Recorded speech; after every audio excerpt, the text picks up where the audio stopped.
샬롬, 안녕하세요. 언약교회 이대수 집사입니다. 황금의 집 5번째 시간입니다.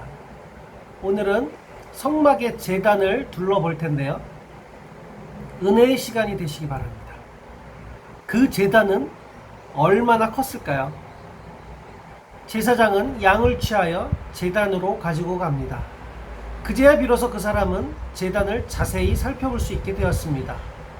그것은 매우 큽니다.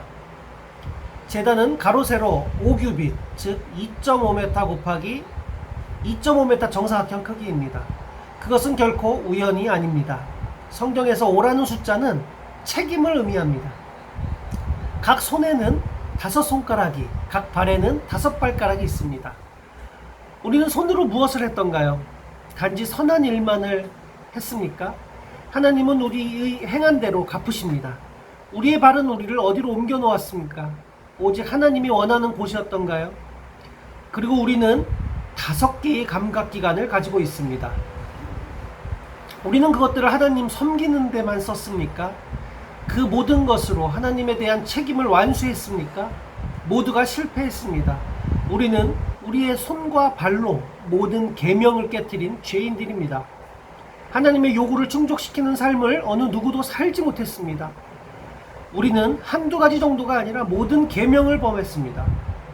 이것을 시인하는 자는 누구나 하나님의 제단, 즉 십자가에 나올 수 있습니다. 땅 위에 거하시는 동안 모든 계명을 순종하셨던 유일한 분, 완전한 분 예수 그리스도께서 여기에 달리신 것입니다. 이것이 바로 그분만이 속죄사역을 이루실 수 있고 하나님께 제물을 드릴 수 있었던 이유입니다. 제단은 사면으로 되어 있습니다. 성경에서 사는 땅의 수를 가르칩니다.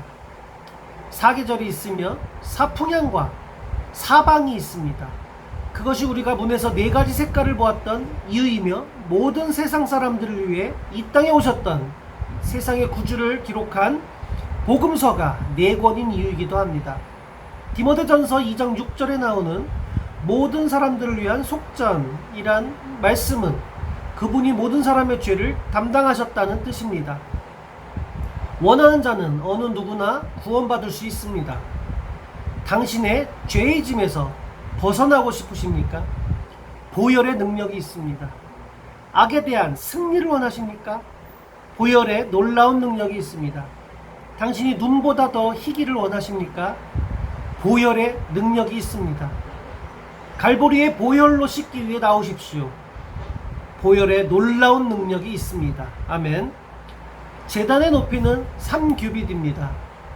하나님은 성부, 성자, 성령, 삼위의 하나님이십니다. 삼위의 하나님이 제단과 무슨 상관이 있을까요? 구속사업과 말입니다. 예, 크게 상관이 있습니다. 삼위의 하나님이 인간의 구속사업을 완성하셨던 것입니다. 요한복음 3장 16절 말씀처럼 아버지는 아들을 내어주셨고, 갈라디아서 2장 20절 말씀처럼 아들은 자신을 내어주셨고, 그분은 영원한 성령으로 말미암아 자신을 희생하셨습니다.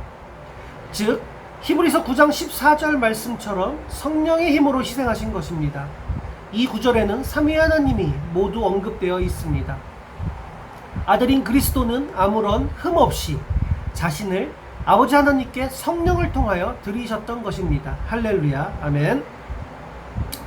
제단은 나무로 만들었습니다. 제단은 아카시아 나무로 만들었습니다.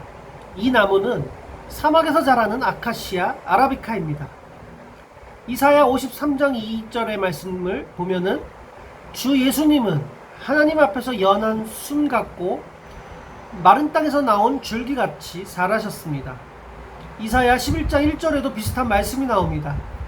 우리는 이 나무로부터 그분의 인성을 엿볼 수 있습니다. 나무는 땅에서 자랍니다. 갈라디아서 4장 4절 말씀처럼 우리는 그분이 여자에게서 태어나셨음을 읽습니다. 이사야 4장 2절에는 그분을 땅의 열매라고 부르고 있습니다. 요한일서 5장 20절에는 확실히 하나님의 아들 예수 그리스도는 참 하나님이시오 영원한 생명이시라고 말씀하십니다. 우리는 이 사실을 결코 잊어서는 안 됩니다. 그분은 영원한 하나님이시며 하나님이신 그분은 무한한 사랑과 은총으로 세상에 내려와 실제로 인간이 되셨습니다. 전능하신 창조주 그분이 자기 스스로를 왜 그렇게 낮추셨을까요? 그래야만 고난당하시고 죽으실 수 있었기 때문입니다. 히브리서 2장 17절에는 이렇게 말씀하고 있습니다. 하나님으로서의 그분은 결코 죽으실 수 없지 않겠습니까? 완전히 불가능한 일입니다. 그러나 인간이 되신 그분은 피와 육을 받아 태어나셨습니다. 죄는 없으시나 모든 면에서 형제들과 같이 되심은 자기 백성들의 죄를 대속하시기 위함이었습니다. 그분은 우리에게 내려질 하나님의 심판을 받으실 수 있기 위해 인간이 되셔야만 했습니다. 그분은 연약하여 십자가에 달리셨습니다. 제단의 나무가 그것을 말해줍니다. 놋, 제단이 햇빛에 빛납니다. 놋제단은 조각목으로 만들어 그 위를 놋으로 감쌌기 때문입니다. 놋은 힘을 상징합니다. 놋은 하나님의 불의 심판을 견디어냈습니다. 반역한 자들의 기사가 나오는 민수기 16장에서 이와 같은 사실을 알게 됩니다. 불의의 제물을 드리려 한 250인이 거기에 나옵니다. 이 거스르는 모든 이들은 하나님의 심판의 불에 소멸되고 맙니다. 그러나 그때 아주 신기한 그리고 진기한 일이 일어납니다. 그들이 손에 들고 있었던 향로는 같은 불 속에 있었지만 소멸되지 않았습니다. 250명은 불에 타 죽었지만 향로는 아무렇지 않았습니다. 그 안에는 하나님의 심판의 불을 견딜 수 있는 힘이 있었기 때문입니다. 제단은 이 향로의 놋으로 입혀졌던 것입니다. 어느 누가 하나님의 진노를 견딜 수 있을까요? 어떤 사람도 어떤 천사도 없습니다. 단지 의인이시며 거룩하신 예수님 뿐입니다. 얼마나 놀라운 구주신지요. 그분은 놋으로 비유된 신성을 가지셨고 나무로 비유된 인성을 가지셨습니다. 단지 그분만이 희생제물이 되실 수 있으시고 그 큰 구속을 완성하실 수 있으십니다. 온 인류가 40세기 동안 오래오래 기다려왔던 구주 예수 그리스도시며 그분만이 잃어버린 백성들을 하나님께 이끄시는 그리고 모든 피조물들을 정결케 하시고 거듭나시게 할 수 있는 유일한 분입니다. 몇 년 전에 과학자들에 의해 놋으로 싼 나무문은 불에 완전히 견딘다는 사실이 입증되었습니다. 런던 소방국에 의해 여러 차례 실험이 실시되었는데 불에 견딘다는 확증을 얻었습니다. 이것은 성경이 얼마나 정확한지를 보여주는 예입니다. 성경은 과학을 초월합니다. 놋금을 불, 제단, 뿔. 불은 제단에서 활활 타오릅니다. 제단 중간 높이로 안쪽에 놋그물이 설치되어 있고 그 위에 나무가 놓입니다. 하나님 자신이 점화하신 불이 여기서 타오릅니다.